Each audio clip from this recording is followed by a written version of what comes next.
Rome and his men were halfway down the side of the steep canyon when the first arrows struck their line. The first volley targeted the horses and better than half went down, crushing men beneath them, knocking down others. Chaos reigned. Those men who got free of their horses found themselves fighting uphill against a sure-footed enemy who was unencumbered by armor. Another volley of arrows and more men went down. Then the Croatan charged, stabbing with their spears.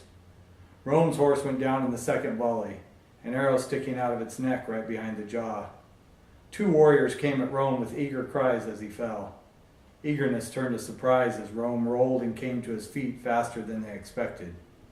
The axe hissed and the first Croatan fell back, his chest spouting blood. Rome shifted to strike this other one, but a rock slid under his foot and he slipped. As he went down, he threw up the axe, just blocking the nomad's spear thrust. The nomad's next thrust glanced off Rome's chest plate, buying him a moment that was all he needed. He swung the axe and took the man just below the knee.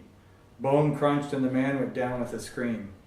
Rome got up, slipped on the loose stone again, almost lost his balance, recovered, ducked a spear thrust, and brought the axe around in a deadly sweep. The axe bit deep into flesh and bone. He caught a glimpse of Quailoch to his right. Unlike the rest of the Carathian soldiers, Quailoch wore no armor, and on his feet were leather moccasins instead of heavy boots. His movements were swift and sure on the steep hillside. A Croatan stabbed at him with his spear, but Quailoch slid easily to the side, letting the thrust go by. Quick as a striking snake, his hand snapped out, grabbing the spear. He jerked the man forward and killed him with the short sword in his other hand. A Croatan howled and leapt down onto Rome. Rome twisted just enough to make the spear thrust skip off his armor, then simply bear-hugged the smaller man and let his momentum carry them both down the hill. He swiveled as they fell so that the Croatan was on the bottom and was rewarded with the sound of cracking ribs. He smashed a gauntleted fist into the man's throat, crushing his windpipe, and got back to his feet. This was a fight they couldn't win. Only a handful of the Carathian soldiers were still on their feet. They were outnumbered and fighting uphill against a foe with maneuverability and footing on his side. "Fall back," Rome roared, his voice easily cutting through the din. "Down the hill." A spear thrust came from the side, too fast for him to dodge even if he did have somewhere to set his feet. So he just let go and fell backwards. He tumbled and slid halfway down the hill before he slammed up against a boulder hard enough that he thought the sudden hot burst of pain in his chest might be a broken rib. Other than Quailoch, the rest did no better. Only 9 Carathians survived to make it to the canyon floor. "Why aren't they coming after us?" Fouts asked. He was an older man who walked with a limp. There was blood on his face, and he'd lost his helmet. The surviving soldiers were standing in the bottom of the canyon. Only one horse was still alive. The Croatan were still up on the hillside, amongst the bodies of men and horses. "They don't have to," Quailoch replied. "Look." They could see down the canyon now. Lying in the bottom a short way further on was a body of Miles, blood running from the gaping wound in his throat. A Croatan warrior was scaling a cliff out of the canyon, a bow strung over one shoulder, his knife in his teeth. But that wasn't what made the soldiers stand and stare, a sick feeling growing inside each one. It was what lay further on, where the canyon ended. Endless, towering ranks of bleached red and orange sand dunes. The Goral Kryn. "Oh God," Darren muttered. He was a thin, nervous youth with a meager beard. "We're going to die here." "Not yet we're not," Rome said, clapping him on the shoulder. "Take a look up the canyon. See if there's a way out that way." He already knew there wasn't. The Croatan had planned their trap too well. But it would give Darren something to do, and they needed to know all their options. Darren took off up the canyon, looking anxiously up at the Croatan as he went. It was a long shot for a bow, but not an impossible one. However, the nomads were just standing there, watching.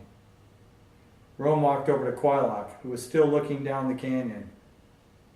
"It looks like they're just going to wait us out." Quailoch made no reply. He was staring intently at the dunes. "Quailoch." Quailoch shook himself and turned to Rome. "What did you say?" "It looks like we can either wait down here and die of thirst," most of their water was still tied to their dead horses, "or we can charge uphill at an enemy we won't even get close to." Quailock looked up the steep hillside at the Croton. They still hadn't moved. Then he looked back at the dunes. Or we go out into the Crin, he said softly. Rome looked out at the dunes. It seemed he could feel their heat from here. How long do you think we'll last out there? Not long, Quailock replied. But all we have to do is get out of sight. Then we can circle back, come out where they don't expect. But won't they just follow us? Kill us out there? Something cold and contemptuous crossed Quailock's face. Not a chance. How can you be so sure? Pirnu. Pirnu was a ragged old Croton who lived at the Carathian outpost Rome commanded, earned his keep by occasionally tracking for the Carathians. Quailock had spent a lot of time talking to him. The Croton fear the Gural Crin. It is where their god, Gomen Nai, lives, and he hates them. They won't go there. You're sure of that? But Quailock had already turned away and was once again staring out into the dunes as if entranced. It almost seemed to Rome as if he was listening to something. Rome had to grab his shoulder to get his attention. I asked you if you're sure. Quailock scowled, and there was an edge to his voice when he replied, Of course I'm sure. I wouldn't have said it if I wasn't. He shoved Rome's hand off his shoulder. It's not like we have a lot of choices. Rome had to agree with him there. He stared out at the dunes, wondering at the irrational fear that welled up inside him at the thought of going in there. Maybe the Croton god did live in there. It would be better if we waited for dark. We don't have much water. If they let us wait, Quailock replied. The Croton were knocking arrows and beginning to move down the hillside. Rome looked around. There was no cover here in the bottom of the canyon, and they didn't have a bow among them, another item still tied on the dead horses. The Croton could just pick them off at their leisure. All right, he said, coming to a decision. He turned to the surviving soldiers. We're going into the Crin. He started unbuckling his chest plate. Lose the armor, Quailock told them. It's not going to help you where we're going, but it might just get you killed faster. Sir, what about the firestorms? Asked Lionel, a stout man who was sweating badly. His eyes were wide and there was a tremor in his voice. Pirnu says Skloth live in the desert. They spin the sand into tornadoes and then the tornadoes burn. That's just something he says to scare you, Rome replied. Right, Quailock? Quailock shrugged. Who knows better than the Croton what goes on in the Gural Crin? Only the Croton lived near the mighty desert. The only thing in the Gural Crin was the dead city of Catria, long since buried by the sands. Rome stepped in close to Quailock and lowered his voice. That's not helping, he growled. Quailock shrugged again. If they're scared, let them stay here and die. I'm going into the desert. Their armor shed, the Carathians started for the dunes. That was when a strange thing happened. The Croton fell to their knees and began wailing, their hands held up to the sky. Why are they doing that? Fouts asked. They think we're going to die, Quailock said, ignoring a warning look from Rome. Maybe they're praying for us. As hot as they'd been before, it was nothing compared to the heat they encountered when they took their first steps out onto the sand. It was early afternoon and the dunes were a forge, though it was wintertime. Heat radiated at them from all sides and the sand was so hot they could feel it through their boots.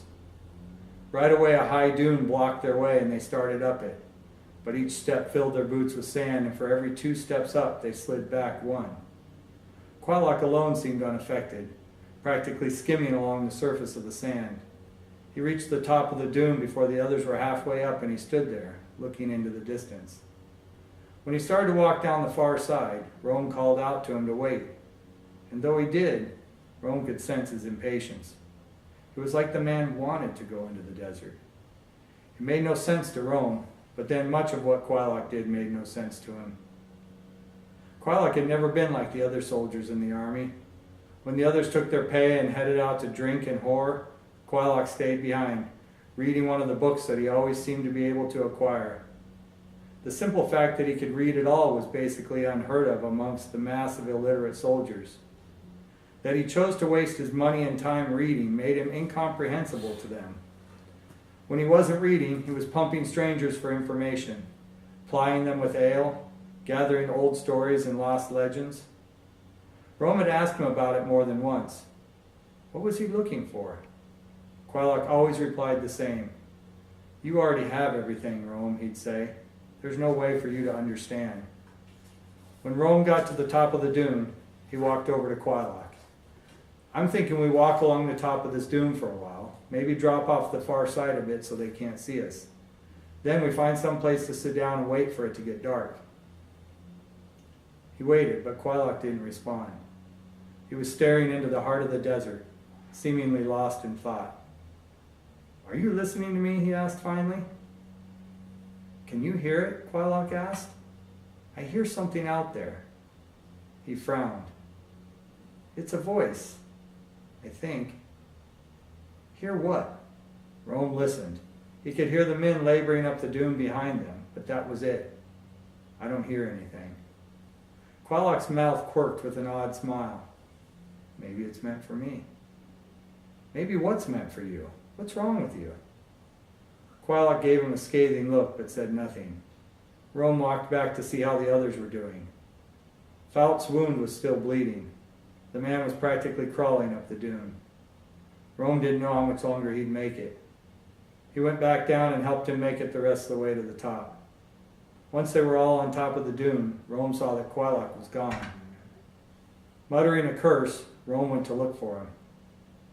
Quailok had already made it down the far side of the dune and was starting into a gap between two other dunes that led deeper into the Goral Cryn. Yelling had no effect. Either Quailok couldn't hear him, or he was choosing not to. What now, sir? Asked Lionel. He was pale and breathing hard. For a moment, Rome wanted to just let Quailok go, but he knew he couldn't. The two men had been through too much together. Rome couldn't just leave him out here in the desert to die. He looked back the way they'd come. The Croton warriors were arrayed along the top of the canyon, staring out at them. If he and the others just walked along the top of the dune, the Croton would simply mirror them. They might be able to slip by them once it got dark, but that still left them deep in Croton territory and outnumbered. The smart thing to do was go deep enough into the dune so that they were out of sight, then cut one way or the other and circle back around. We're going after him, Rome said. We have to get deep enough into the Cryn that the Croton can't see us. The men didn't like it, but they could see the Croton as well as he could, so they fell in behind him with only a minimum of grumbling. By the time they got to the bottom of the dune, a wind had begun to blow. Sand swirled from the tops of the dunes.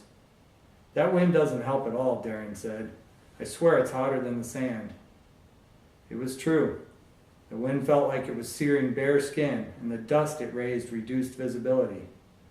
Pick it up, Rome said. I want to catch up to Quailok before he gets out of sight. Quailok was just visible in the distance. As fast as they walked, though, they never seemed to gain on Quailok. Yelling did no good. Time passed and the heat became even more murderous. Rome squinted through the blowing sand, which was growing harder to see through as the wind increased. Quailok might have been a mirage, his form shimmering and insubstantial in the waves of heat that rose off the sand.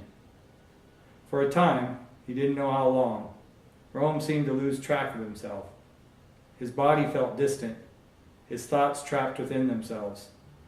Someone seemed to be talking to him, but he couldn't tell what the voice said, only that he wanted very badly to hear it better. He forgot about the Croton. He forgot about King Rix and the vow he had made to himself to bring his men out of the desert and make the king pay. There was only the blistering heat, the wind, and placing one foot after the other, always in pursuit of the ghost-like figure of Quailok in the distance. The first boom echoing across the dunes was like a slap in the face. Rome stopped in mid-stride, and at first he was like a man awakening from a dream. He had no idea where he was or what he was doing. Then it came flooding back, and he spun.